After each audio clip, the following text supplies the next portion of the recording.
नमस्कार, देश की बात में हाजिर हैं। पहले बात किसानों की। करनाल और दिल्ली में किसानों के मुद्दे पर धरना प्रदर्शन चल रहा है। करनाल में मिनी सेक्रेटेरिएट का घेराव से जो था वो कल से जारी है। आज प्रशासन ने फिर बातचीत के लिए बुलाया था। 11 सदस्यीय कमेटी किसानों की जो थी उनसे मिली, लेकिन बातचीत का दौर भी नाकाम हुआ है। किसानों ने अपनी मांग मनवाने तक डटे, वहीं पर रहने का इंतजाम भी कर लिया है, खाने और रहने की व्यवस्था की है। तो दूसरी तरफ की तस्वीरें जो हम आपको दिखा रहे हैं वो राष्ट्रीय स्वयंसेवक संघ के भारतीय किसान संघ की है, जो आज जंतर मंतर पर किसानों से जुड़े ही मुद्दों पर प्रदर्शन किया। हालांकि ये सांकेतिक था, लेकिन इनकी मांग भी किसान आंदोलनकारियों की तरह ही है। ये किसान को लाभदायक समर्थन मूल्य और निगमीकरण के बढ़ते चलन के खिलाफ प्रदर्शन कर रहे हैं। तो आज सीधे अभी पहले रुक करते हैं करनाल से, जो किसान नेताओं ने प्रशासन से बातचीत के बाद क्या कहा है, आइए सुन लेते हैं। हमें बहुत अफसोस के साथ कहना पड़ रहा है कि करनाल प्रशासन के जरिए हरियाणा सरकार से हमारी दूसरे दिन की हुई बातचीत भी पूरी तरह से असफल रही है, क्योंकि सरकार की तरफ से जो अड़ियल रवैया था, जो असंवेदनशीलता थी, उसमें रत्ती भर भी परिवर्तन आज नहीं आया। किसानों की मांग थी कि इन आईएएस अफसर आयुष सिन्हा पे 307, 302 का मुकदमा दायर होना चाहिए। 307 और 302 तो छोड़ो, सरकार उन पे किसी भी तरह का कोई मुकदमा दर्ज करने के लिए तैयार नहीं है। किसानों की मांग थी कि जिस अफसर ने इस किस्म का बेहुदा, इस किस्म का गैर कानूनी आदेश दिया है, उसको सर्विस से बर्खास्त किया जाए। बर्खास्त करना तो छोड़िए, सरकार उनको सस्पेंड करने के लिए भी तैयार नहीं है। देखो, मीटिंग हुई आज भी 3 घंटे मीटिंग आज हुई और 2 घंटे मीटिंग कल हुई, लेकिन अधिकारी पूर्ण रूप से उस अधिकारी को बचाने का पक्षधर कर रहे हैं। उस पर मुकदमा लिखने को तैयार नहीं है, उसको सस्पेंड करने के लिए तैयार नहीं है। तो हमने पूरा डिसाइड ये करा है कि हमारा धरना यहाँ पे बदस्तूर जारी रहेगा और उत्तर प्रदेश से, पंजाब से, यहाँ से और जगह से भी लोग हमारे आते रहेंगे। इस मुद्दे पर बातचीत करने के लिए किसान के बड़े नेता डॉक्टर दर्शन पाल हमारे साथ मौजूद हैं। डॉक्टर दर्शन पाल, बहुत बहुत धन्यवाद जुड़ने के लिए। सर, करनाल में जिस तरह से किसान डटे हुए हैं, आगे की राह आप क्या देख रहे हैं? क्योंकि जिस तरह से आपने सुना, योगेंद्र यादव कह रहे हैं रुख में रत्ती भर भी कल से फर्क नहीं है, कोई एक्शन नहीं लेती हुई दिख रही है सरकार। देखिए, वैसे तो हमारे किसानों का आंदोलन मेनली 3 कानून एमएसपी को लेकर दिल्ली सरकार के साथ था, लेकिन बीच में जैसे हरियाणा सरकार ने घरौंडा के टोल प्लाजा के ऊपर किसानों के ऊपर बर्बरता दिखाई और दर्जनों किसानों के सर फोड़े और एक किसान हमारा काजल जो था वो शहीद भी हो गया। और आयुष सिन्हा जो उस समय के एसडीएम थे, उनकी वीडियो एकदम लोगों ने देखी है, पूरी दुनिया ने देखी है कि वो कैसे उस वीडियो में दिखाई दे रहे हैं कि किसानों को मारने, सर फोड़ने की हिदायत कर रहे हैं और पुलिस वालों से पूछ रहे हैं क्या करोगे, तो वो बोल रहे हैं यस सर। ये सब चीजें हमने प्रशासन के सामने रखी। कल भी मीटिंग में, आज भी मीटिंग में हमारे साथियों ने रखी है। कल मैं भी उस मीटिंग में था और हमारा इतना डिमांड था कि जो उसके परिवार को कंपेंसेशन, जख्मियों को कंपेंसेशन, जो लोगों के जो भी टूटे हैं ट्रैक्टर वगैरह या और जो टूटे हैं कोई मशीनरी, उसका लोगों को कंपेंसेट किया जाए और साथ ही उस आयुष सिन्हा के खिलाफ कार्रवाई की जाए। कार्रवाई करने के लिए तैयार भी नहीं, वो बोलते हैं कि हमें टाइम चाहिए। हमने क्या, टाइम ले लो, उसको सस्पेंड करो और सस्पेंड करने के बाद पेंडिंग इंक्वायरी करवा लो, किसी हाईएस्ट ऑफिशियल से इंक्वायरी करवाओ। तो इस बात को मानने की तैयार नहीं थे। कल भी बात टूट गई, लोगों ने गुस्से में आके मार्च किया, सेक्रेटेरिएट गए और सेक्रेटेरिएट का घेराव किया हुआ है कल शाम से। आज भी बातचीत हुई है चौथे दौर। दर्शन पाल, अब आगे की क्या रणनीति? आगे देखिए, जब तक इंसाफ नहीं मिलेगा, आज भी अनाउंस हो गया कि धरना जारी रहेगा और इसके बाद हमारी कमेटी सीनियर लीडरशिप वहाँ है, योगिंदर जी हैं, टकैत जी हैं, डल्लेवाल जी हैं, वो सीनियर लीडरशिप तय डॉक्टर करेगी। दर्शनपाल, आप रुके रहिए मेरे साथ। मुझे कहा जा रहा है योगेंद्र यादव बोल रहे हैं, उनको ले लेते हैं, फिर मैं आपके पास आऊंगी। सर फोड़ दो तो इसके खिलाफ पर्चा दायर होगा, चाहे मैं फोड़ूं या ना फोड़ूं। हमने कहा कि भाई इस अफसर का तो पूरी दुनिया ने देख लिया, इसमें तो कुछ कार्रवाई करो। हम चाहते थे 307 का मुकदमा दर्ज हो, 302 का मुकदमा दर्ज हो, वो तो छोड़ो, सरकार किसी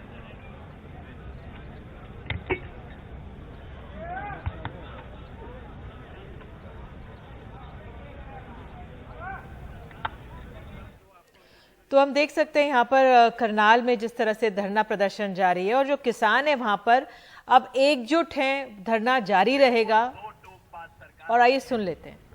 कुछ भी कर लो, हम अपने अफसर के खिलाफ पर्चा दायर नहीं। अरे भाई थोड़ा सा आगे हो जाओ यार। दूसरी बात, हमने कहा था कि अफसर को कोई सजा मिलनी चाहिए तो उसे बर्खास्त करना यार चाहिए। कहने के बावजूद में, अरे भाई लाइव पे है क्या, आगे तो छोड़िए, सरकार ये भी तैयार नहीं है, बिल्कुल खुला बोल दिया। मतलब हरियाणा की सरकार कार में डूबी हुई है, हरियाणा की सरकार सत्ता के नशे में डूबी हुई, और सत्ता के नशे में डूबी सरकार को सिर्फ जनता सिखा सकती है और कोई नहीं सिखा सकता।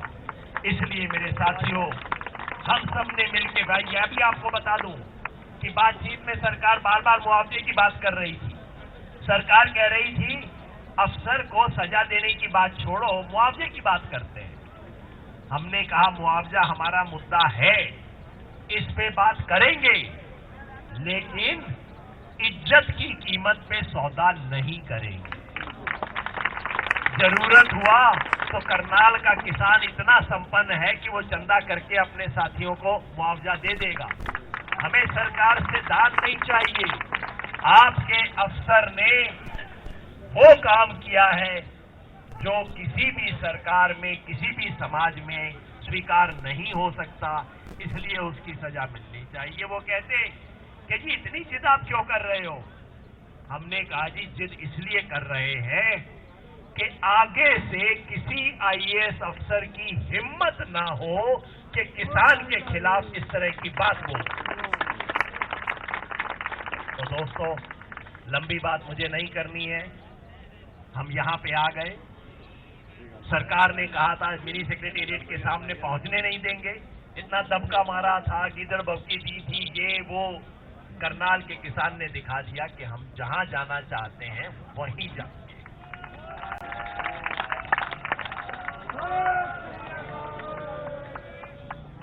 सरकार ने मीटिंग में कहा कि आप धरने को शिफ्ट कर लो, पीछे कोई ग्राउंड है वहां पे ले जाओ। मैंने कहा नहीं जी, ये तो हमने आपसे सीख लिया, मंदिर वही बनाएंगे, अब ये धरना यहीं पे लगेगा और कहीं नहीं लगेगा। उन्होंने कहा कि ये तो मिनी सेक्रेटेरिएट बंद हो गया। हमने कहा हमने बंद नहीं किया है, मिनी सेक्रेटेरिएट को ताला हमने नहीं लगाया है, आपने ताला लगाया है, आप देख लो, हमारे से कोई मतलब नहीं है इसका। और यहाँ पीछे कई दुकानदार भाइयों की दुकानें हैं, उनके लिए मैं विशेष कह दूं, भाई करनाल के किसी नागरिक से हमारी कोई दुश्मनी नहीं है, ये सब हमारे साथी हैं, सब हमारे भाई हैं। आपकी दुकानों को कोई तकलीफ होगी, हमारे साथी यहाँ सबसे पहले आपकी तकलीफ दूर करेंगे। हम नहीं चाहते आपकी दुकानें बंद हों, हम करनाल के सारे नागरिकों के साथ हैं। ये सेक्रेटेरिएट आने वाले आधे से ज्यादा तो किसान है भाई, हम उसको क्यों नुकसान पहुंचाएंगे? तो ये हमने बता दिया जी, जो करना है करें। तो हमने ये बिल्कुल स्पष्ट कर दिया है दोस्तों, ये घेराव अब आगे चलेगा और अब ये करनाल के किसानों की हिम्मत को चैलेंज है। आपने इतना बड़ा काम तो कर दिया, बस अब जो कर दिया इसको बना के रखना है कुछ देर। आप ये देखना सरकार घुटनों के बल आएगी। ये हिसार में हुआ, यही टोहाना में हुआ और यही करनाल में होगा, सरकार घुटनों के बल आएगी। इधर हो जाओ या तो बैठ जाओ। बस हमें इस मोर्चे को बनाए रखना है और जैसा मेरे साथी ने याद दिलाया, गुरनाम सिंह जी ने भी याद दिलाया, भाई ये 24 घंटे का मोर्चा है। थोड़ा ड्यूटियां बांध ले, मैं नहीं कहता सारे लोग रहे सारा टाइम, ड्यूटी बांध दें, कोई गांव की ड्यूटी 24 घंटे की लगा दो, दूसरे गांव की ड्यूटी अगले दिन लगा दो, अपना रोटेशन का सिस्टम कर लेंगे, लेकिन 24 घंटे हमें यहाँ पे रहना है ताकि मौके का फायदा उठा के सरकार कुछ कर ना सके। सरकार जो कुछ काम करती है रात 3 बजे और 4 बजे किया करती है, तो हमें उसके बारे में सावधानी रखनी है, अपने मोर्चे को बनाए रखना है। तो योगेंद्र यादव को हम सुन रहे हैं। डॉक्टर दर्शनपाल, मैं आपसे अब ये जानना चाहूंगी, क्या किसानों का जो आंदोलन है उसका फोकस अब करनाल हो जाएगा? क्योंकि अब करनाल चुनौती बन गया। करनाल में अगर सरकार से बात करनी है, अगर बाबा प्रशासन से बात करनी है, तो वो अब एक बड़ी सीढ़ी हो गई है, फिर और मोर्चों पर ध्यान दिया जाएगा।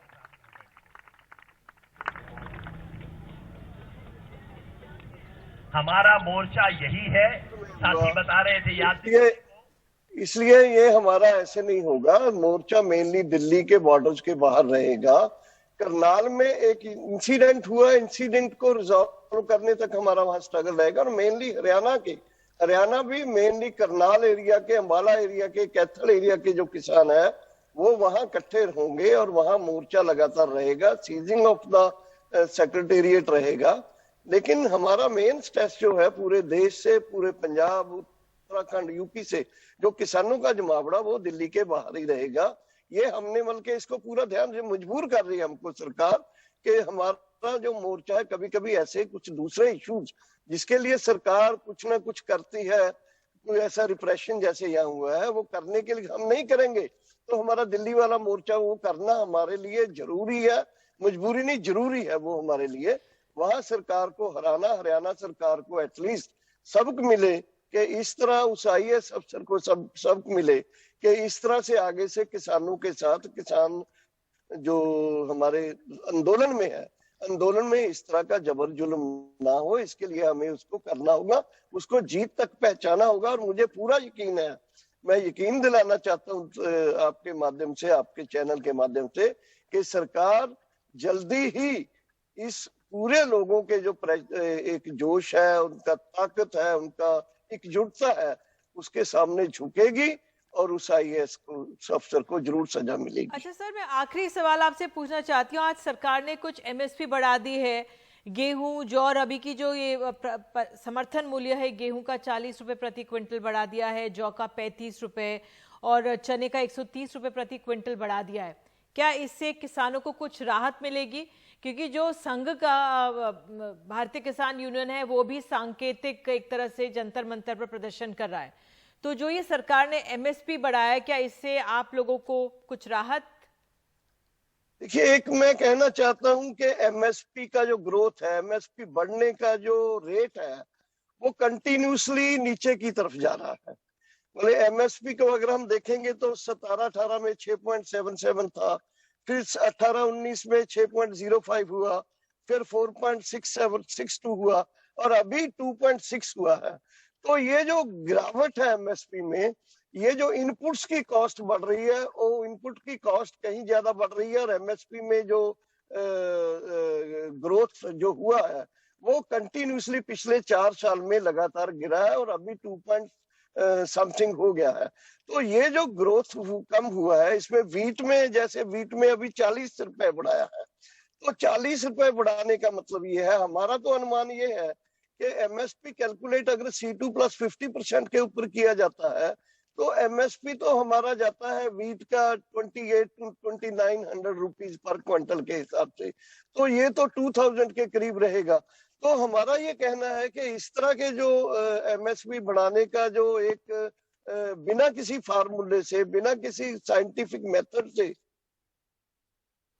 तो प्रोडक्शन को ढंग से नहीं कैलकुलेट करके उस पर जो 50% देने की बात है स्वामीनाथन कमीशन की, उससे नहीं बढ़ाने से जो आज जितने भी आए हैं, वो चाहे ग्राम का आया है, मसूर का आया है, इन सब में ही टोटल में हम देखते हैं कि MSP का जो है, इसको हम क्रांतिकारी किसान यूनियन से और हमारे आंदोलन से SKM की तरफ से रिजेक्ट करते हैं और मांग करते हैं कि इसको C2 50% की तरह कैलकुलेट करके अनाउंस किया जाए। जी, बहुत बहुत धन्यवाद डॉक्टर दर्शनपाल जुड़ने के लिए। और जो सरकार ने आज एमएसपी के दाम बढ़ाए हैं, उनका यही कहना है कि ये तो इससे कुछ फ़ायदा होने वाला नहीं है, जो उनकी मांग है वो उससे नहीं बनती है। बहरहाल करनाल में आपको बता दें मिनी सेक्रेटरीट का घेराव लगातार जारी। तो एक छोटा सा ब्रेक हम लोग ले रहे हैं, देश की बात में ले चलेंगे आपको महाराष्ट्र। डेंगू, कोरोना के बाद जो डेंगू के मामले यहाँ पर भी बढ़ रहे हैं। मुंबई में 12,000 ब्रीडिंग स्पॉट्स को नष्ट किया गया है, ये रिपोर्ट आपको दिखाएंगे।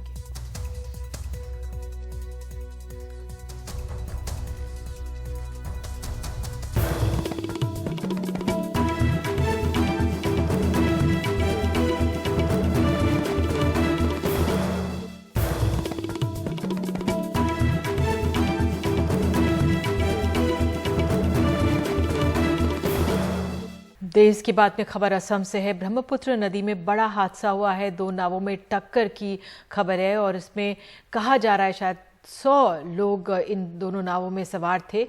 हमारे सहयोगी रतनदीप चौधरी हमारे साथ हैं। रतनदीप, क्या जानकारी मिल रही है इस हादसे पर?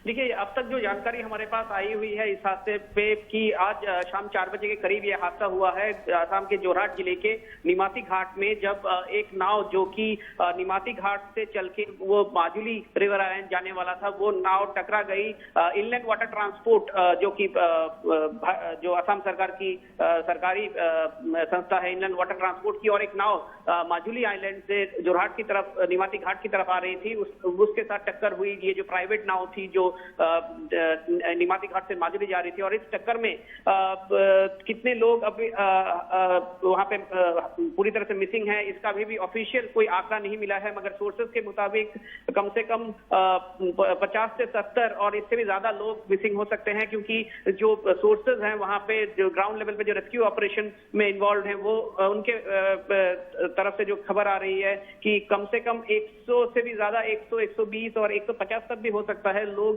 दोनों नाव में सवार हो सकते थे। तो कोई ऑफिशियल आंकड़ा अभी तक नहीं मिला है। राज्य के मुख्यमंत्री हिमंत बिश्वा शर्मा ने कैबिनेट मिनिस्टर को वहां पे भेजा है। स्टेट डिजास्टर रिस्पांस फोर्स पूरी जो ऑपरेशन है, रेस्क्यू ऑपरेशन, इसको वो लीड कर रही है। एनडीआरएफ की मदद ली जा रही है, और जो इलाका है जहां पे ये हुआ है निमाती घाट एक बहुत इंपॉर्टेंट इनलैंड पोर्ट है, उससे ही जो नदी द्वीप है माजुली, उसका कनेक्टिविटी होता है, बोट कनेक्टिविटी। और ये जो 4 बजे का नाव था, ये दिन का आखिरी नाव था, तो अमूमन इस नाव में लोग जो सवारी होती है वो ज्यादा होती है। तो अभी भी ये पूरी तरह से क्लियर नहीं हुआ है कि किस तरह से घटना घटी है, मगर दोनों नाव में टक्कर हुई है। और जो हम कह सकते हैं कि 50 से 70 लोग वहां पे मिसिंग है। कैजुअलिटी की अभी भी कोई पुष्टि नहीं की गई है। कुछ लोगों को रेस्क्यू करके जो जोरहाट मेडिकल कॉलेज भेजा गया है, और रेस्क्यू ऑपरेशन पूरे जोर से चल रही है वहां पे। जी, बहुत दुखद खबर है रतनदीप, आप नजर बनाए रखें। और अब रुक करते हैं सीधे महाराष्ट्र का। मुंबई से खबर है, मुंबई में बीते 3 हफ्तों में जहां कोविड के मामले दुगने हुए हैं, वहीं शहर में मॉनसून से संबंधित बीमारियां, डेंगू, मलेरिया के मामले बढ़ रहे हैं। ड्रोन से छिड़काव,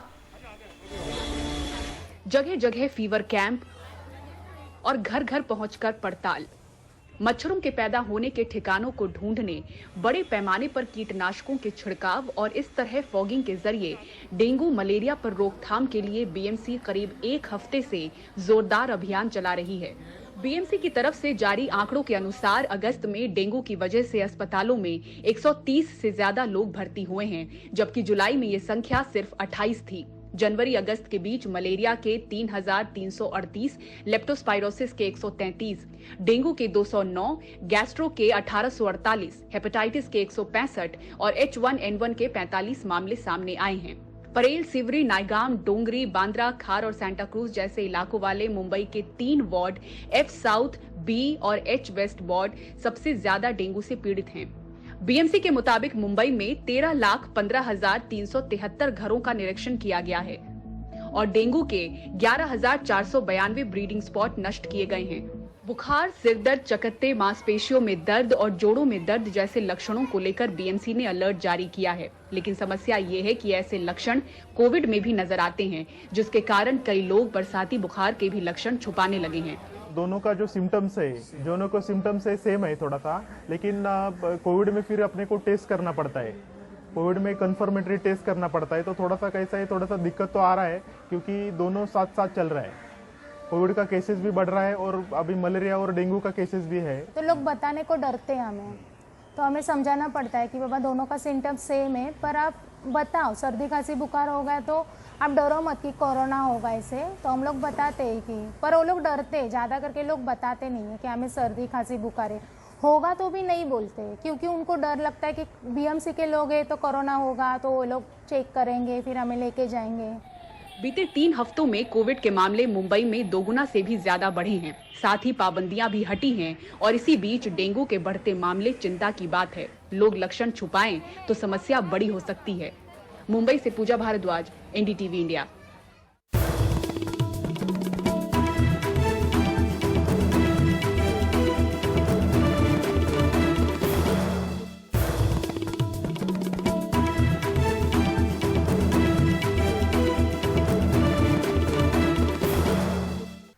देश की बात में बात अब बच्चों की। कोरोना में लंबे अरसे के बाद बंद पड़े स्कूल और उसकी वजह से गरीब परिवारों के प्राथमिक और माध्यमिक क्लास में पढ़ने वाले बच्चों पर पड़ने वाले असर को लेकर एक स्टडी में पता चला है कि ग्रामीण इलाकों में महज 8% बच्चे ही नियमित रूप से ऑनलाइन पढ़ाई कर रहे हैं, वहीं 37% बिल्कुल पढ़ाई नहीं कर रहे। राज्यों ने धीरे धीरे कुछ चुनिंदा क्लासों के लिए स्कूल के दरवाजे खोलने शुरू किए हैं, पर करीब 17 महीनों से तालीम पर ताला है। गरीब परिवारों के बच्चे ऑनलाइन पढ़ाई में पिछड़ रहे हैं। ग्रामीण और शहरी इलाकों में पहली से 8वीं क्लास के बच्चों के बीच किए गए सर्वे में 60% ग्रामीण इलाके और 60% दलित या आदिवासी समुदाय के बच्चे शामिल हैं। आधे सैंपल दिल्ली, झारखंड, महाराष्ट्र और उत्तर प्रदेश के हैं। ग्रामीण इलाकों में नियमित रूप से ऑनलाइन पढ़ाई करने वाले 8%, जबकि शहरी क्षेत्र में 24% बच्चे ही हैं। हमारे सर्वे में 1362 बच्चे और उनके माँ बाप थे जो 15 राज्यों और यूनियन टेरिटरीज के हैं। हमने ये पाया कि लगभग आधों के पास स्मार्टफोन है ही नहीं, तो वो ऑनलाइन शिक्षा में कैसे शामिल होंगे। जिनके पास स्मार्टफोन है हमारे सैंपल में 9%, उनमें से भी केवल 15% ने कहा कि वो नियमित रूप से ऑनलाइन पढ़ाई कर रहे हैं। क्यों इतना कम है? क्योंकि जहाँ फ़ोन है वहाँ पे डेटा की प्रॉब्लम आ सकती है, पैसे नहीं है डेटा के लिए। शिक्षा मंत्रालय के मुताबिक 20 राज्यों ने अब तक कुछ एक कक्षाओं के लिए स्कूल खोले हैं। बाकी बच्चों को लेकर आकलन का दौर अब भी जारी है। तो हम ये नहीं करें कि तुरंत नॉर्मल क्लास हो जाए, ये नहीं करें, लेकिन हम करें कि कम से कम स्कूल जल्दी खोलें, टीचर लोगों के बीच में रहें, लोगों से संपर्क करते रहें, बच्चों के पूछते रहें। हालात खराब थे तो तकनीक के अलावा कोई दूसरा जरिया भी न था, पर महामारी की मार गरीबों के आज पर भी पड़ी है और उनकी उम्मीदों के कल पर भी। ऑनलाइन पढ़ाई संसाधनों के दम पर टिका है, जिसकी पहुंच में बड़ी आबादी नहीं। लिहाजा हालात का आकलन हो और तालीम का बंदोबस्त। झारखंड से हरिवंश शर्मा के साथ नई दिल्ली से परिमल कुमार, एनडीटीवी इंडिया।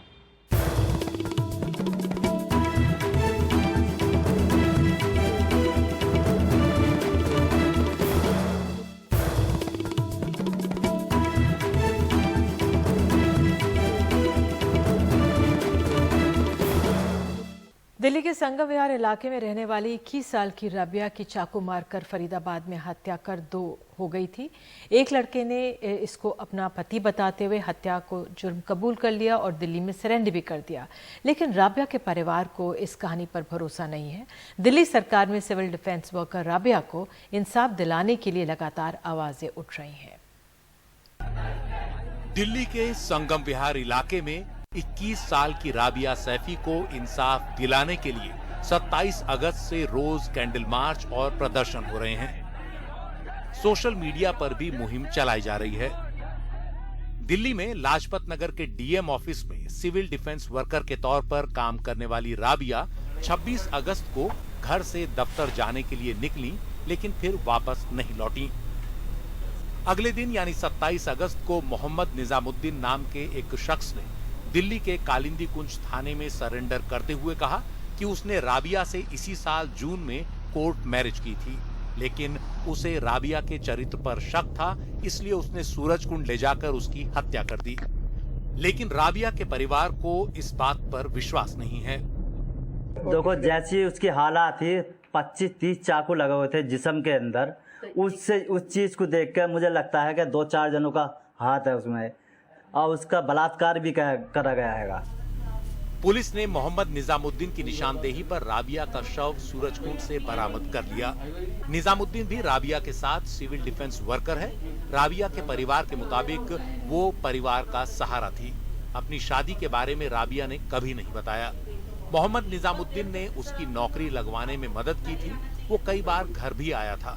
परिवार के मुताबिक राबिया कोविड अफसर रविंद्र मेहरा के अधीन काम करती थी, जिसे हाल ही में एंटी करप्शन ब्रांच ने पकड़ा है। परिवार के मुताबिक राबिया वहां लॉकर संभालती थी जिसमें लाखों रुपए होते हैं, इसलिए उन्हें इस मामले में कुछ गड़बड़ लग रहा है। लड़की को उठाया गया मेरी, और एक का हाथ में नहीं है। मैं यह न्याय मांग रही हूँ कि माँ का दर्द अब क्या होता है, क्या आप जानते हो। उधर फरीदाबाद पुलिस का कहना है कि आरोपी निजामुद्दीन 3 दिन की पुलिस रिमांड पर है। उसने अपनी कोर्ट मैरिज के कुछ दस्तावेज दिए हैं जिन्हें वेरीफाई किया जा रहा है। जो राबिया है उसके साथ में रेप हुआ है, और जो आरोपी है वो अकेला नहीं था, और भी इसमें लोग शामिल हैं, और इसके पीछे कोई कॉन्स्पिरेसी है। तो इसको लेकर जांच हुई, उसमें क्या कोई निकल पाया है? नहीं, ये जो रेप की पुष्टि नहीं हुई है, ये एक मेडिकल एविडेंस है, और इसमें रेप की कोई पुष्टि नहीं हुई किसी भी तरह की। राबिया का शव सूरजकुंड के जंगल से बरामद किया गया, और ये भी साफ है कि उसकी हत्या काफी बेरहमी से की गई। उसकी हत्या को लेकर उसके परिवार ने कई गंभीर सवाल खड़े किए हैं। हालांकि फरीदाबाद पुलिस का दावा है कि हत्या के वक्त आरोपी मोहम्मद निजामुद्दीन केवल अकेला था। हालांकि इस मामले को लेकर अभी सभी एंगल से जांच जारी है। फरीदाबाद से कैमरामैन जेवियर के साथ मैं मुकेश सिंह, एनडीटीवी इंडिया।